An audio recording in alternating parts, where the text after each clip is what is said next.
Alright guys, so all the base painting is done. The painting on the base and the base painting on the kit itself. So here's how that's looking. Welcome back guys for the last episode of this Trash Treasure series. Taking a look online, I've seen a couple of different slight variants in the color scheme for Uma Lightning's High-Mobility Type Zaku II color scheme, so I had to kind of choose which one I wanted to go with for a couple of little bits here and there, but for the most part, this is kind of essentially it. And so right now, it's looking very kind of bright and shiny. Doesn't really work too well with the kind of overall scene that we want to go for, so that's where the weathering is going to make a huge difference here once we get into that. But first of all, I need to put some decals on, so I've got a couple of different decal sets that I'm going to use. And I want to put a couple of decals on the actual base itself, sort of this part right here. Just want to put a couple of decals on that just to kind of make that look a bit more convincing as it is. And then for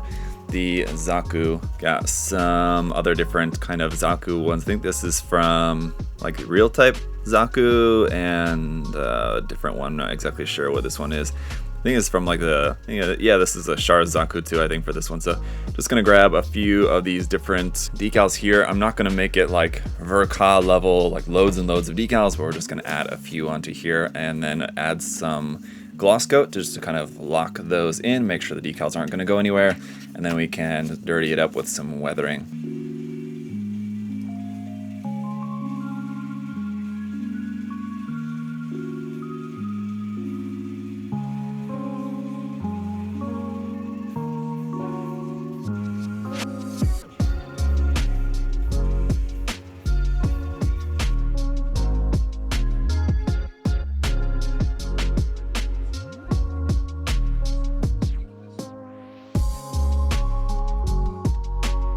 Okay, decals are all done, and now this is ready for weathering, finally, at long last. So it's really going to come to life now with the weathering. Right now, like I said, it's just too shiny and bright looking, even though, I mean, like the way that it's painted does kind of already make it look somewhat weathered. It's going to look, of course, much more weathered once we actually apply all of everything to it. And the first step is just going to be giving this a good wash with some ground brown. Now, I actually thought about whether I should use ground brown or black. This is the Mr. Weathering color series, so basically this is just a thinned down enamel paint essentially, so I'm just gonna kind of paint this all over it. And yeah, at the moment, I'm still thinking about it, but I think I'm just gonna use this and not black. But considering that this is a space theme, it kind of could go either way, and I think either one would look pretty good. But let's go ahead and just start slathering some on and we'll see how it looks.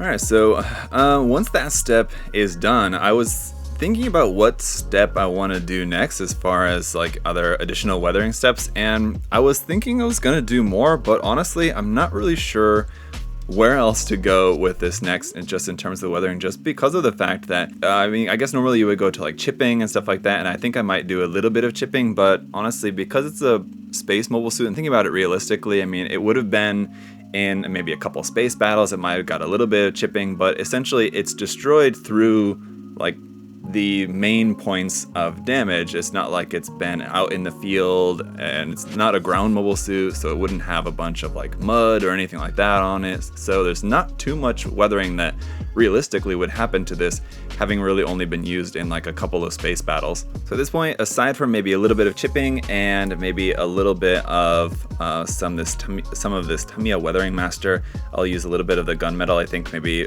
for like some smoke charring kind of around some of the damaged areas. So excuse my ill-fitting glove, but I'm going to take a few of these Tamiya enamel paints to just paint in a couple of the small details, like around on the inner frame, kind of parts where there is inner frame that's showing. Paint in a couple of little details here and there, and that's pretty much it. Then give it some top coat. Here's kind of how the other wreckage is looking, so pretty simple, straightforward. I don't want to detail this up too much because I want this to be sort of like an element that's just there in the background. I don't want to draw too much focus to it by adding like a bunch of little details and everything like that to it. So that's basically done, I think. And I still have the pilot figure to paint and mount on there as well, but other than that, we're pretty close to being done. So let me just finish up these last couple of steps, and then I think we're ready for the reveal.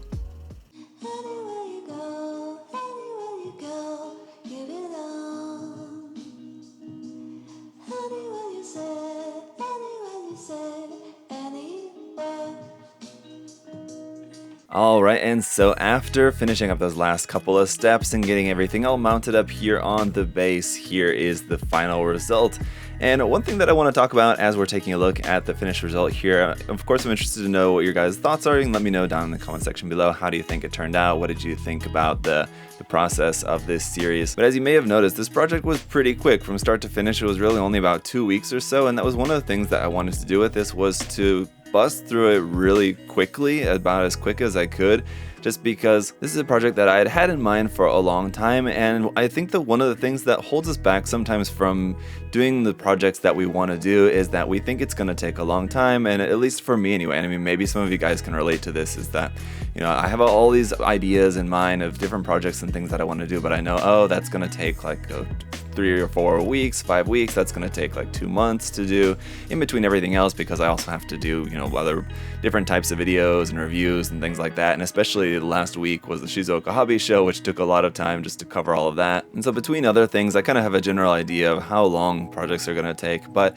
at the same time, I know that I do have the skills to be able to pull off, you know, a pretty good finished product in a very short amount of time, just through my experience and practice, you know, over the years. So it's just kind of a helpful reminder to me, like, hey, you know, you can do this project, you can knock it out, you can make it how you want to make it, and you don't necessarily have to take, you know, months and months on that. You can knock it out in a fairly short amount of time and then move on to the next idea. Because for me, yes, I could have spent easily double or triple the amount of time on this and could have made it better. Sure, absolutely, definitely.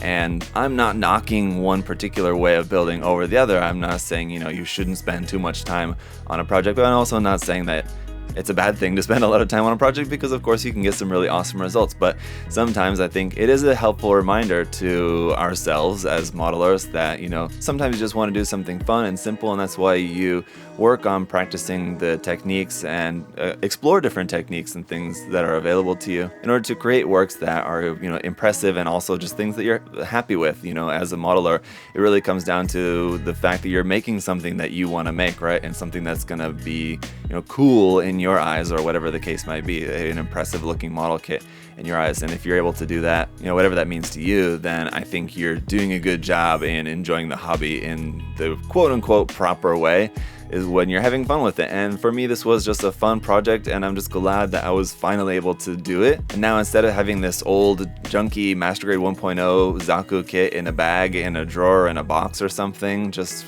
sat away doing nothing, now it's a display piece that I can put on my display somewhere. So it's a really good example of something that I've been talking about in another video fairly recently, I believe it was, where I was talking about not letting the perfect be the enemy of the good, and the fact that this may not be perfect, but the fact that it's good and done is a success. It's a win in my personal opinion.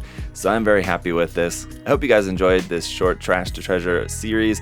And like I said before, you know, let me know your thoughts down in the comment section. Was there anything in particular that you really enjoyed about this project, or anything new maybe that you learned, or any good experience maybe that maybe sparked some idea for you in your mind? You can let me know down in the comment section. Really appreciate it, all of you guys, all of your support and everything. If you'd also like to like and or subscribe, of course, to see all the future projects, make sure to do that. And of course, if you guys want to check out some different model kits kits, paints, and tool supplies. Like for example, all the SMS paints, like what I use for painting this, we've got here at USA Gundam Store. This particular model kit we don't have at the moment, but other different model kits from Bandai and other companies and everything else.